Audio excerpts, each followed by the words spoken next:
चलो प्रिय भाइयों और बहनों, आज हम प्रभु के प्यार के बारे में कुछ नई चीज़ें जानेंगे कि प्रभु हमसे कितना प्यार करता है। कभी ना कभी हमारे मन में शंकाएं आती हैं कि प्रभु हमसे प्यार करता है कि नहीं करता है, बीमारियां हमारे पर क्यों आती हैं, हमारे पास दंड क्यों आता है, हमारे घर के हालात अच्छे क्यों नहीं हैं, और विभिन्न प्रकार के प्रश्न हमारे मनों में चलते रहते हैं। और प्रभु के प्यार को हमेशा हम लोग क्वेश्चन करते हैं कि प्रभु हमसे प्यार करता है कि नहीं करता है।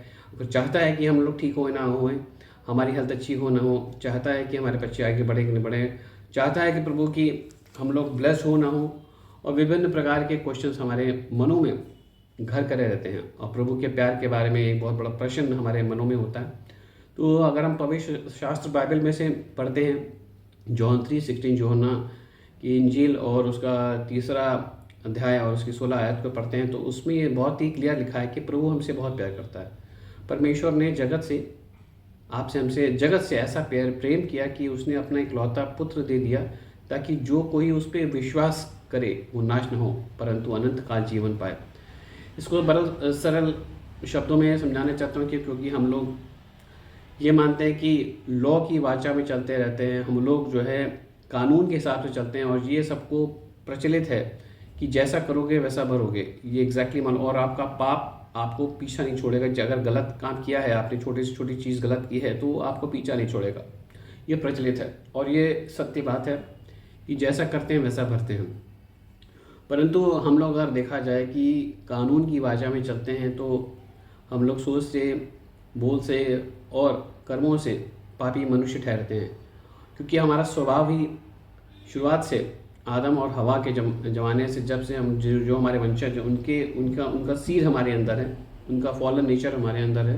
जो पहला मनुष्य और पहली स्त्री प्रभु ने अपने हाथों से बनाई थी, उन लोगों ने प्रभु के वचनों को डिसोबे किया था, उल्लंघन किया था, जिसकी वजह से वो एक फॉलन नेचर हमारे अंदर आ चुका है। और आज भी हम लोग सोच से, बोल से और कर्मों से पापी ठहरते हैं। तो पाप का दंड तो मृत्यु है।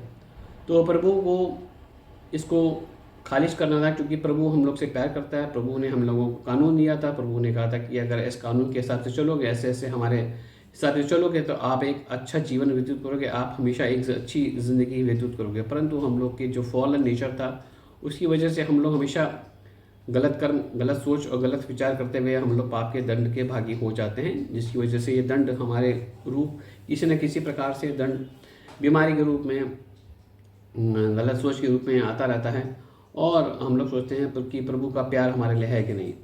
परंतु प्रभु ने जब ये वाचा दी थी, कानून की वाचा, तो उसकी वजह से अगर देखा जाए तो सारे लोग पाप के भागीदार हो जाते हैं।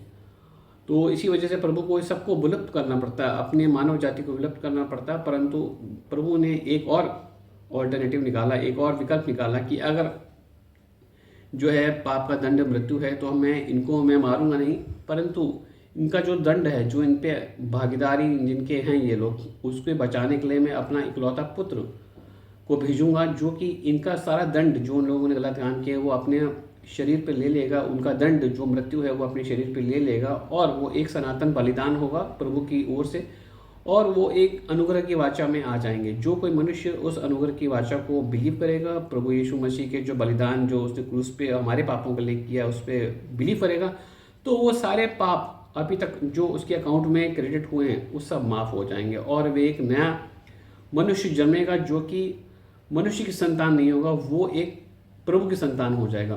क्योंकि वो जब बिलीव करेगा तो उसमें धार्मिकता का चोला उसको इनविजिबल रेल में पहना दिया जाएगा, और प्रभु उसको धर्मी ठहरेगा, वो उसको धर्मी ठहराएगा, उसको पापी नहीं ठहराएगा, और पाप के दंड जो उसको आने थे वो हट जाएंगे। तो जब आत्मिक रूप से आप साफ हो जाते हैं, तो जब पाप साफ हो जाता है, तो पाप का दंड जो मृत्यु है, जो शारीरिक जो पीड़ाएं हैं, जो दंड आते हैं किसी न किसी फॉर्म में, डिजीज़ के फॉर्म में और फाइनेंशियल क्राइसिस के फॉर्म में, बहुत सारे ट्रायल्स एंड ट्रिबुलेशंस आते हैं, वो बेसिक सब माफ़ हो जाएगा। तो जब आप प्रभु के साथ कनेक्टेड हो जाएंगे, जब आप सोर्स के साथ कनेक्टेड हो जाएंगे, तो क्या हो जाएगा, आप एक न्यू क्रिएशन बन जाएंगे। जब आप न्यू क्रिएशन बन जाएंगे, तो सब सारी चीज़ें जो है प्रभु के राज्य की, जो है हेल्थ है, वेल्थ है, प्रॉस्पेरिटी, हैप्पीनेस और अच्छा अबंडेंस लाइफ, वो आप उसके हकदार बन जाएंगे। और प्रभु आपको एक सहायक भी भेजेगा, जो एक आत्मा के रूप में भेजेगा, जो आपके अंदर, शरीर के अंदर में वास कर जाएगा, और वो आपको अच्छी रीति से चलाएगा, अच्छी सोच से चलाएगा। जो प्रभु की सोच है उसी हिसाब से चलने को मजबूर कर देगा, जब आप प्रभु के साथ जुड़ जाएंगे। जब आप सही रीति से चलेंगे तो पाप का दंड के हकदार नहीं बनेंगे और प्रभु के जो मार्गदर्शन ठहरेंगे और उनकी गवाही देंगे कि नहीं, प्रभु ने मुझे ठीक किया, और विभिन्न विभिन्न प्रकार की बीमारियों से आप निजात पाएंगे। तो मैं ये आपको रिक्वेस्ट करता हूँ कि अभी भी आप कानून की वाचा को छोड़ के अनुग्रह की वाचा में आना चाहें तो अभी भी आ सकते हैं। जब तक कि हम लोग जिंदा हैं पृथ्वी पे, हमारे पास ये विकल्प है कि हम प्रभु की जो एक बलिदान है उसको एक्नॉलेज करें और उस पर बढ़ें। तो और जैसे ही बढ़ेंगे तो प्रभु की जो दया दृष्टि है, प्रभु की जो जो जो अनुग्रह है वो आप पे आएगा और आए बहुत अच्छी रीति से आप अच्छा लाइफ को व्यतीत कर पाएंगे और बड़े बोल्डनेस और बड़े हयाव से कह सकेंगे कि नहीं, प्रभु मेरे साथ चलता है, प्रभु मेरे लिए हर चीज़ मुहैया कराता है और आपको किसी और का मुंह देखने की ज़रूरत नहीं पड़ेगी, क्योंकि प्रभु आपके लिए हमेशा खड़ा रहेगा। तो इस छोटे से थॉट के साथ मैं आपको छोड़ता हूँ और रिक्वेस्ट करता हूँ कि इस महाबलिदान को आप एक्नॉलेज करिए। प्रभु यीशु मसीह के महाबलिदान को आप जब एक्नॉलेज करेंगे, आप एक न्यू क्रिएशन बन जाएंगे और एक अच्छी लाइफ में जिएंगे। Shalom and have a great day. God bless.